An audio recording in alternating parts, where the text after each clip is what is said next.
Okay, we're ready. We're not ready. I don't like when my head is cut off.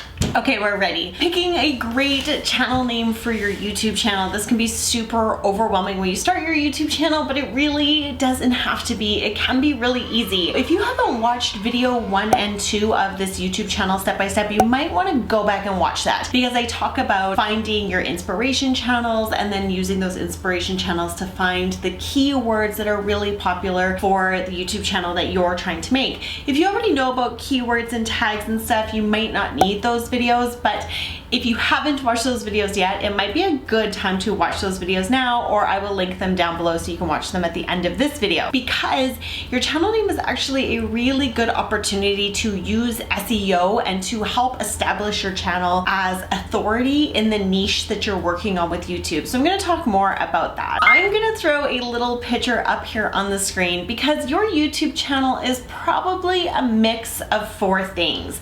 A personal brand, so you being you, the creator, a business or brand that you're trying to build or that you currently represent. It's an educational channel, so you're teaching something, you're giving some sort of value out into the world, from sewing to cooking to how to change engines on a car, and it fits inside a niche. So you have an area of the YouTube universe where your viewers are hanging out. So we're going to take those 4 things into consideration to build your perfect YouTube channel name. We're gonna get this done in this video. Hey, don't forget, if you're new around here, subscribe to this YouTube channel. I'm sharing all the things I'm learning as I'm growing my YouTube channel. Introduce yourself down below in the comment section. I'd love to get to know you as well. Before you stress too much about your YouTube channel name, I want you to know that you can actually change your YouTube channel name at any time. I think I've changed my name on this YouTube channel that you're watching like 3 different times as I was going through my multiple personality crisis of what I was going to dedicate this channel to.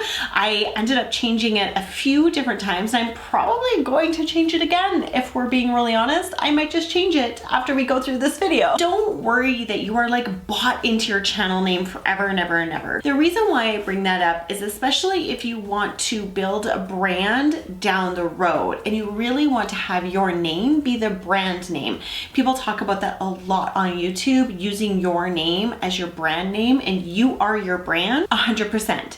But you can always change that down the road. In fact, if you're learning to grow your channel, you already know an amazing YouTuber who did this, the Content Bug, aka Catherine Manning. She was the Content Bug for so long and then ditched that in favor of her name so she could grow her brand with her name, and it didn't hurt her channel. The world didn't implode, black stars didn't fall from the sky. It was pretty seamless and nobody really cared that she changed it to her name. It may serve you in your channel to have sort of your niche topics or your business or your brand included in your channel name to start. I'm gonna open a screen recording and just give you one example of what I mean. I want to use something as an example. So let's just type in yoga. Yoga is a popular search term on YouTube. So, and let's see, yeah. So yoga as a term has 368,000 people who search for it a month. If you're wondering how I get this search volume, I use an app called Keywords Everywhere. I will link it down below for you guys if you want to check that out. It does cost you some money to use it, but it's a pretty nominal fee, so I suggest getting it if you want. So if I hit yoga into the search bar, of course a whole bunch of things come up. A lot of the time what people are looking for is they're looking for it by a channel. So people could be typing in, and then the channels that have yoga in their name are the ones that are populated mostly when people are searching for yoga. Editing Liz here because there's something I noticed in editing that I didn't even notice when I was making the actual video. The channels that came up, like if you did yoga and then you searched by channel, some of the channels that came up were definitely big channels like Yoga with Adrian and some of the other ones that have, you know, in the hundreds of thousands of subscribers, but also some small channels came up. So yeah, definitely look into those keywords if it's a fit for you and if it feels right for your channel, because it could definitely get you those impressions as a new YouTuber. Let's try that again in something else. Let's say cooking channels.